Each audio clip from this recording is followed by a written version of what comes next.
every crime is a wound on the world. We're here to dissect it, layer by layer, to find the truth buried within. This is Anatomy of Crime. Home is a word of profound power. It is more than a mailing address or a physical structure of drywall and timber. It is a sanctuary. It is the one place on earth where the locks are on your side of the door. It's the place where you exhale, where you lower your defenses, where the armor we all wear to face the outside world is unbuckled and set aside. It's the jingle of your own keys, the familiar scent in the air, the specific creak of a floorboard underfoot. It is the place where you are, by definition, safe. But on the night of September 6, 2018, in Dallas, Texas, that fundamental compact was broken. In the South Side Flats, a modern, sprawling apartment complex, two nearly identical units, stacked one above the other, became the setting for an impossible tragedy. In apartment 1478, on the 4th floor, Botham Jean, a 26-year-old accountant, was at home. He was on his couch, eating a bowl of vanilla ice cream, watching television. He was unarmed. He was precisely where he was supposed to be. One floor below, apartment 1378, Saturday, empty. This was the home of Amber Guyger, a 30-year-old off-duty Dallas police officer. She had just finished a grueling shift, nearly 14 hours long. She was tired, she was distracted, and she was parked on the wrong floor of the building's garage. As she walked down the 4th-floor hallway, a corridor she mistook for the 3rd, she arrived at apartment 1478. She saw the door was slightly ajar, and in that moment, her fatigue, her training, and her perceptions collided. She believed an intruder was in her home, but she was the intruder. She drew her service weapon, pushed the door open, and saw a figure in the dim light. She shouted commands, then she fired. The 911 call that followed captures the raw, horrifying dissonance of the event. "I thought it was my apartment," she says, over and over. "I'm going to lose my job." In the background, Botham Jean was dying. This case is not a whodunit. The killer called 911 and confessed within seconds. The facts of the shooting itself were never in dispute. The entire case, the trial, and the national conversation it ignited all hinge on a single, complex question. What is the legal nature of a mistake? And can a mistake, so profound and so fatal, also be a justification for murder? Today on Anatomy of Crime, we are not dissecting a grand conspiracy or a hidden predator. We are dissecting the anatomy of a mistake. We will examine the cognitive failures, the stacked assumptions, and the subtle, overlooked warnings that led an off-duty police officer to the wrong door. And we will explore the explosive legal battle that tested the very limits of Texas's Castle Doctrine, forcing a jury to decide if a law meant to protect you in your home could somehow be twisted to protect the person who invaded it.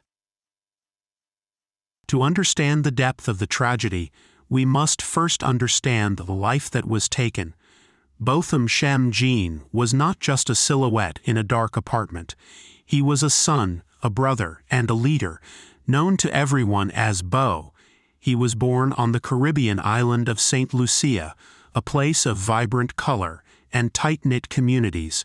He was the second of 3 children, and from a young age, he was a pillar of his family and his church. His father, Bertram, and his mother, Allison, described him as a child who was both serious and joyful. He was meticulous, organized, and deeply religious. His faith was not a passive part of his life. It was its central organizing principle. He was a gifted and passionate singer, often leading worship at his church. His voice was powerful, a rich baritone that commanded attention and conveyed a deep, earnest belief. He was the kind of person who didn't just attend church, he was the church. This dedication earned him a place at Harding University, a private Christian college in Searcy, Arkansas. It was a long way from St. Lucia, but Botham thrived. He wasn't a background student. He was a presence. He studied accounting and finance, but his real major, his classmates would say, was in people. He was a resident assistant, a member of the Good News Singers, a campus worship leader. He was known for his smile, his habit of checking in on friends, and his mentorship of younger students, especially other Caribbean students, navigating a new and often very different culture. He was seen as a bridge builder. In a time of increasing polarization, Botham moved easily between groups. He was respected by students and faculty alike. He was a young man with a clear upward trajectory, driven not just by personal ambition, but by a sense of duty to his family and his faith. He planned to return to St. Lucia one day, to become Prime Minister, a lofty goal that his friends and family never doubted he could achieve. After graduating in 2016, he landed a prestigious job with PricewaterhouseCoopers, one of the Big Four accounting firms, in their Dallas office. He worked in the risk assurance department. This was the dream. He had made it. He found a new church home in Dallas, the Dallas West Church of Christ, and just as he had at Harding, he immediately became a vital part of the congregation, leading songs on Wednesday nights. He moved into apartment 1478 at the Southside Flats. It was a space he was proud of. He was known for being a bit messy, but it was his mess, his home. On September 6, 2018, he was just being Botham. He had spoken to his mother earlier that day. He was planning a trip home. He was sitting on his distinctive, large L-shaped couch in his shorts, eating ice cream from the carton. He was exactly where he belonged. Amber Guyger's life was also on a clear trajectory, but one pointed in a very different direction. She was born in Arlington, Texas, a suburb nestled between Dallas and Fort Worth.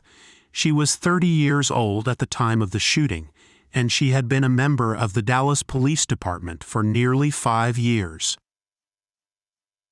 Her path to law enforcement was not a lifelong dream, but it was a role she reportedly embraced. She graduated from the University of Texas at Arlington with a degree in criminology and criminal justice. She joined the Dallas Police Department in November 2013. By all accounts, she was seen as an able officer.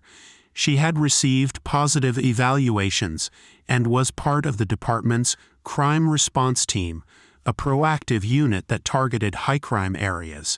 This wasn't a desk job. It was an active, often confrontational role in policing. But her record was not without blemishes.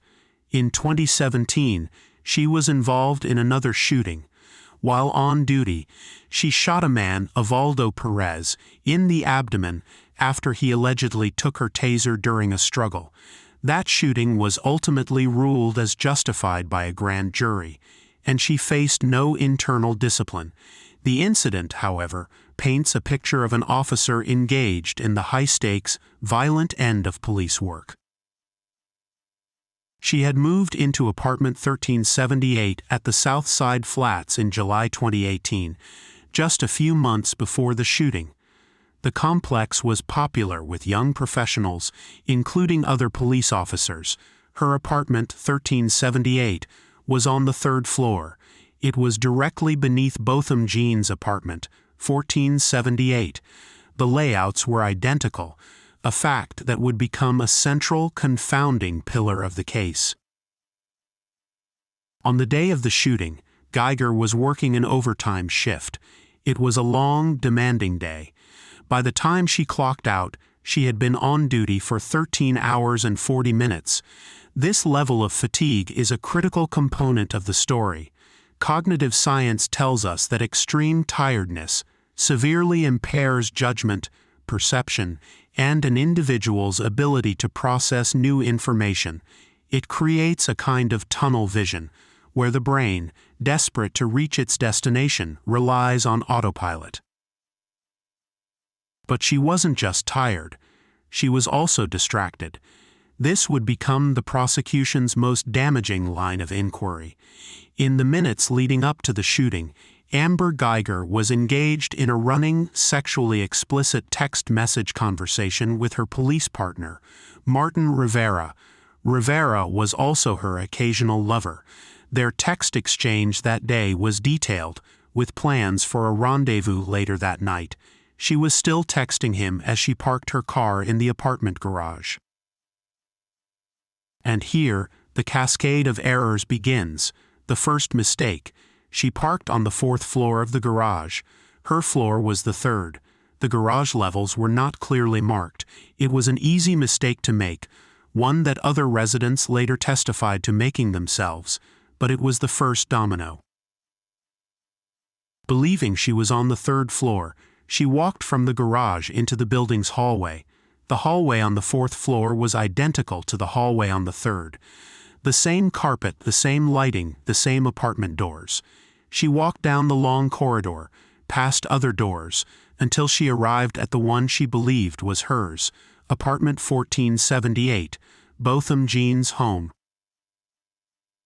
The prosecution would later argue that this is where the mistake became unreasonable. Outside apartment 1478, Botham Jean had a large, bright red doormat. It was unmissable. It was a stark, defining feature.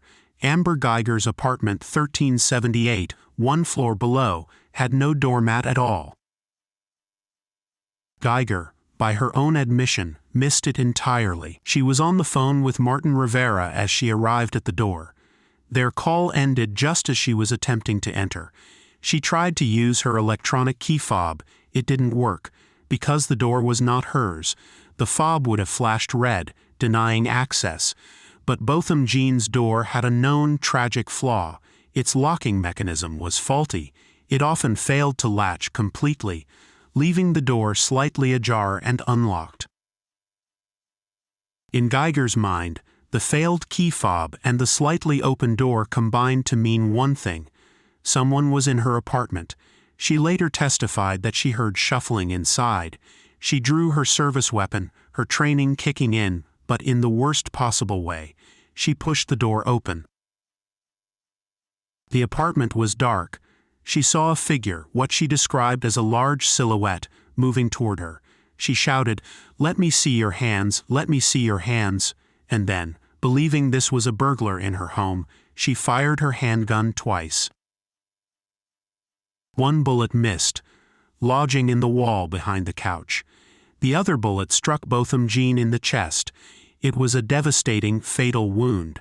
The bullet entered his upper chest, traveled downward through his heart, a lung, and his stomach, and exited his lower back. He had been getting up from his couch, likely in confusion, and was either rising or ducking when the shot hit him. The spell of her cognitive error was broken by the sound of the gunfire. She walked into the apartment, and in the dim light from the television and the city outside, she realized her mistake. This wasn't her apartment. The furniture was wrong.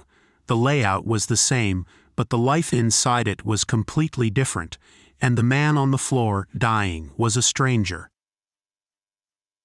At 9:59 p.m., she called 911. Her voice on the recording is a study in panic, confusion, and a dawning terrible realization. The first words to the operator are, "I'm an off-duty officer. I thought I was in my apartment and I shot a guy. I thought it was my apartment." The call is harrowing. She is hysterical, switching between pleading for help, I thought it was my apartment, and cursing, "I'm so tired." She repeats, "I thought it was my apartment," over a dozen times. But perhaps most telling, and what the prosecution would later seize upon, were the words, "I'm going to lose my job," and "I'm so fucked." In the moment of ultimate crisis, her primary thoughts, her 911 call reveals, were about her own catastrophic error and its consequences for her career. While she was on the phone, she did not render significant aid to Botham Jean. This, too, would become a key point. She testified she tried to perform a sternum rub and some chest compressions, but her focus was on the 911 call and the texts she was still sending. During and after the 911 call, she sent 2 more texts to Martin Rivera. One said, "I need you, I fucked up." Neighbors, hearing the gunshot and the commotion, emerged. They saw Guyger in the hallway, on the phone, frantic.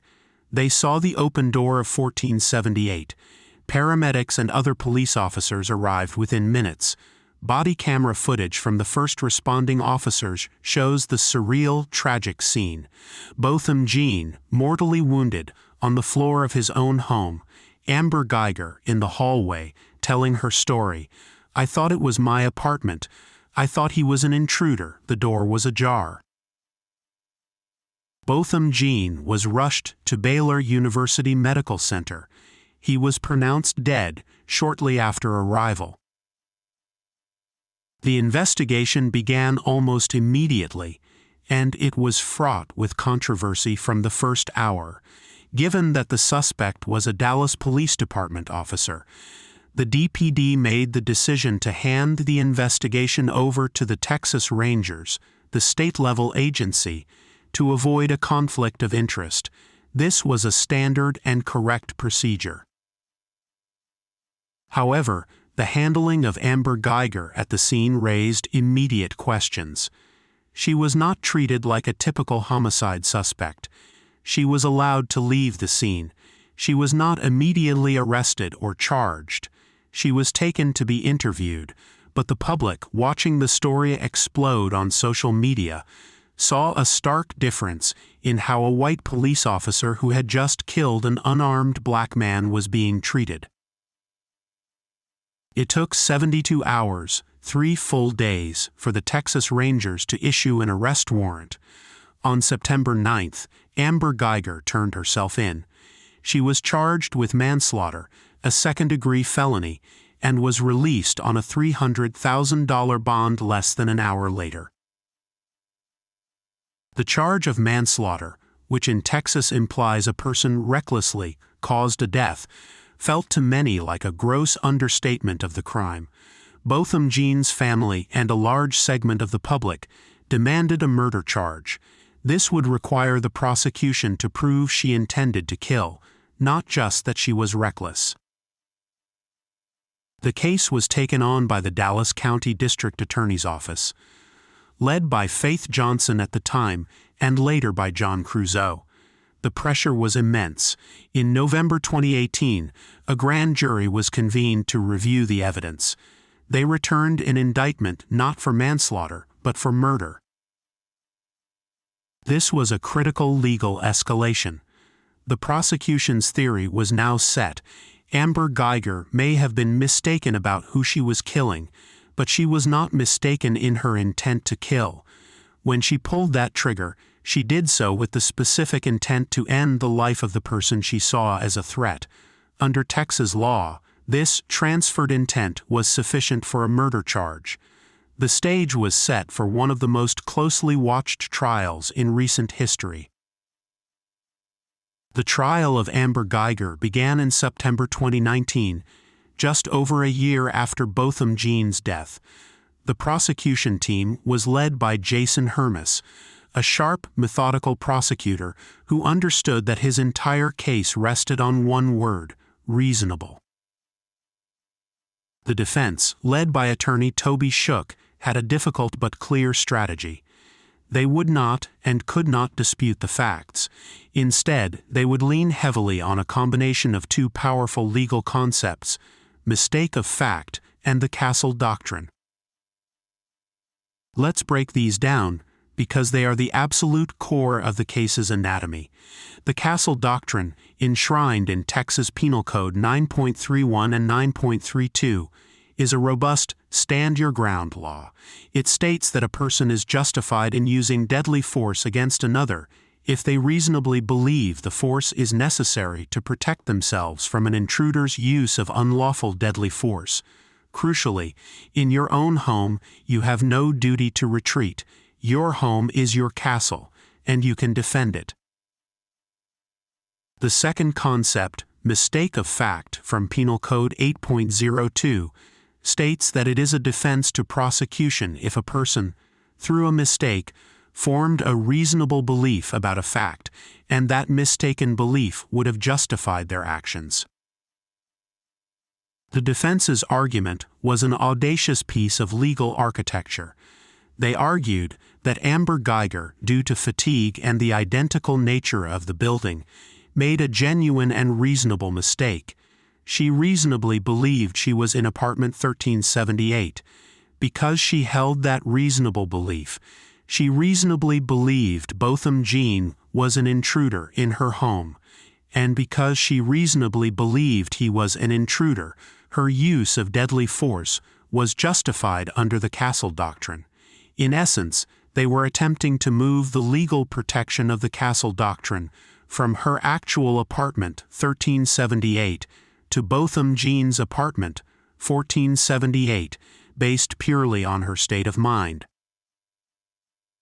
The prosecution's job, therefore, was to dismantle the very foundation of that argument, the reasonableness of the mistake itself. Jason Hermes and his team set out to prove that this was not a reasonable mistake. It was a grossly negligent, criminally reckless act, born not just of fatigue, but of a profound, self-inflicted distraction. They built their case, brick by brick, around the cascade of errors Guyger made. They started with the garage. They presented evidence that while the levels were not perfectly marked, a reasonable, sober resident would have noticed they were on the wrong floor. They then moved to the hallway. They brought in other residents of the building who testified to the identical hallways, but also to the fact that they used apartment numbers and personal decorations, like doormats, to find their own homes. And then the centerpiece, the red doormat. The prosecution displayed a large photo of apartment 1478's entryway for the jury. The doormat was not subtle. It was a large, bright red, semicircular mat that screamed, "This is my home." It was, Hermes argued, a lit-up, flashing sign that she was at the wrong door. He argued that inattentional blindness, the phenomenon where you fail to see something right in front of you because your mind is elsewhere, is not a legal defense. It is the definition of negligence. To explain why she was so blind, the prosecution introduced the text messages. This was perhaps the most explosive element of the trial. They detailed the entire sexually charged conversation between Guyger and her partner, Martin Rivera, which had started earlier in the day and continued right up to the moment she arrived at Jean's door. The last text she sent was at 9:56 p.m. from her car. The call with him ended at 9:58 p.m., just as she was at the door. The 911 call began at 9:59 p.m. Hermes argued that she wasn't just tired. She was cognitively consumed. She was thinking about her impending sexual rendezvous, not about her surroundings. This, he argued, is why she missed the red doormat. This is why she missed the different apartment number on the door. This is why she missed the faint but present smell of marijuana in Jean's apartment, a smell her own apartment lacked. The prosecution also attacked her actions as a police officer. They brought in use-of-force experts who testified that her conduct was inconsistent with her training. She was trained, they said, to take cover and concealment. She was trained to use distance, to wait for backup. She was trained to identify a threat before using deadly force. Instead, she charged in, saw a shape, and fired. She escalated the situation from zero to lethal in a matter of seconds, in a place where she was the intruder. Furthermore, they hammered her conduct after the shooting. They played the full 911 call, highlighting her repeated exclamations about losing her job, contrasting them with her lack of focus on the man dying at her feet.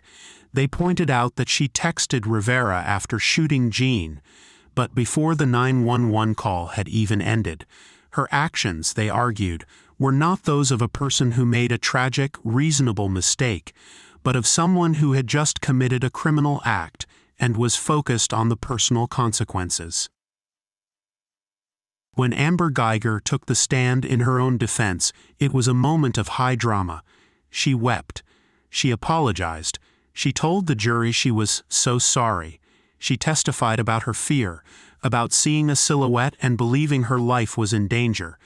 "I was scared he was going to kill me," she said. She tried to explain the long shift, the fatigue, the autopilot brain that led her to the wrong door. But on cross-examination, Jason Hermes was relentless. He forced her to admit the details of her conversation with Rivera. He walked her step by step through the missed clues. "You missed the red doormat?" "Yes, sir." "You missed the glowing apartment numbers?" "I did." "You missed the smell of marijuana?" "I did not smell it." He cornered her on her police training, contrasting what she should have done: take cover, use radio, wait, with what she did: charge in and shoot. He got her to admit that her intent in that moment was to kill. "You intended to kill, Mr. Jean?" he asked. "I did," she replied. In a stunning and controversial move, the judge, Tammy Kemp, agreed to the defense's request to include the Castle Doctrine in the jury instructions. This meant the jury could legally consider Guyger's mistake of fact argument. If they found her mistake was reasonable, they would be instructed to find her not guilty. It was a massive victory for the defense, and a terrifying moment for the prosecution and Jean's family. The entire case now rested on whether 12 ordinary citizens would find her cascade of failures reasonable. After closing arguments, where the prosecution argued that Botham Jean was in his castle, and it was her who invaded it, the jury began deliberations. The city of Dallas and much of the nation held its breath. The verdict came back relatively quickly, after about 6 hours of deliberation. The jury had a choice: guilty of murder, guilty of the lesser charge of manslaughter, or not guilty. The clerk read the verdict. "We, the jury, find the defendant, Amber Guyger, guilty of murder." The courtroom erupted. Outside, a crowd that had gathered cheered. The jury had rejected the defense's argument. They had found that her mistake, missing the red doormat, the wrong floor, the apartment number, was not the act of a reasonable person. It was a criminal act. The trial then moved to the sentencing phase. This phase brought even more drama. The prosecution argued for a sentence of 28 years, 1 year for each year of Botham Jean's life. The defense argued for leniency, painting Guyger as a remorseful woman who had made a terrible mistake, not a cold-blooded killer. Then something happened that no one expected. Botham Jean's younger brother, Botham Jean, was given the opportunity to provide a victim impact statement. He was 18 years old. He looked directly at Amber Guyger and said he forgave her. "I love you as a person," he said. "I don't wish anything bad on you." And then he stunned the courtroom. "I don't know if this is possible, but can I give her a hug?" The judge, Tammy Kemp, visibly moved, allowed it. Botham Jean walked off the witness stand, and Amber Guyger ran to him. The two embraced in a long, emotional hug as the courtroom, including the judge and attorneys, wept. It was a moment of transcendent, almost unbelievable grace. The jury, however, still had a legal duty. They deliberated on the sentence and returned with a verdict: 10 years in prison. She would be eligible for parole in 5. This sentence was, for many, a shock. 10 years for murder felt impossibly light, especially given the racial dynamics and the fact that she was a police officer. It created a new firestorm of debate. But the most debated moment was yet to come. After the sentence was handed down, Judge Tammy Kemp stepped down from the bench, approached Amber Guyger, spoke to her about faith, and handed her a personal Bible. This act of a judge evangelizing and comforting a convicted defendant was seen by many as a profound overstep, a blurring of the line between personal faith and judicial impartiality. Amber Guyger's legal team, despite the conviction, did not give up on their core argument. They appealed the murder conviction, once again arguing that her mistake of fact defense should have forced an acquittal. They argued that her subjective belief that she was in her own home was reasonable, and therefore the jury should not have been allowed to convict her of murder. In 2021, a Texas appeals court decisively rejected this argument. The court ruled that her mistake of fact was not reasonable. They pointed to the evidence: the red doormat, the different apartment number, the key fob flashing red. The court essentially affirmed the jury's finding. Her mistake was so unreasonable that it constituted a criminal offense, not a legal defense. The Texas Court of Criminal Appeals, the state's highest court for criminal matters, later upheld this decision, ending her appeals. So, we return to the anatomy of this case. It was, from start to finish, an anatomy of a mistake. But more than that, it was an anatomy of reasonableness. The entire legal system was forced to litigate the cognitive process of one individual on one night. The tragedy reveals the terrifying fragility of the autopilot we all use to navigate our daily lives. Amber Guyger's brain, overloaded by fatigue and emotional distraction, reverted to a script: park, walk, open door. But the script was running in the wrong location. She was, as the prosecution argued, so focused on her phone, on her own internal world, that she became blind to the physical world right in front of her. The red doormat will forever stand as a symbol of that willful or at least negligent blindness. The case also became a referendum on the Castle Doctrine. The defense's attempt to use it was a legal perversion. The law is designed to protect a person in their home, not to excuse a person invading someone else's. The jury's verdict was a firewall, a declaration that the sanctity of the home, Botham Jean's home, was the paramount legal principle. You cannot, the verdict said, be so profoundly mistaken, so derelict in your awareness, that you kill a man in his own home and then claim his home as your castle. The tragedy of Botham Jean is not that the law failed him in the end. The jury and the courts ultimately affirmed his rights. The tragedy is that a cascade of human errors, of cognitive failures, and a weapon introduced by the one person who wasn't supposed to be there, made that legal affirmation come too late. Amber Guyger wanted the law to protect her, based on what she believed. But the law, in the end, protected Botham Jean, based on where he was, at home. The tragedy is that the law's protection could only be delivered after his sanctuary had already been fatally breached. This has been Anatomy of Crime, where the truth is never simple, but always worth seeking.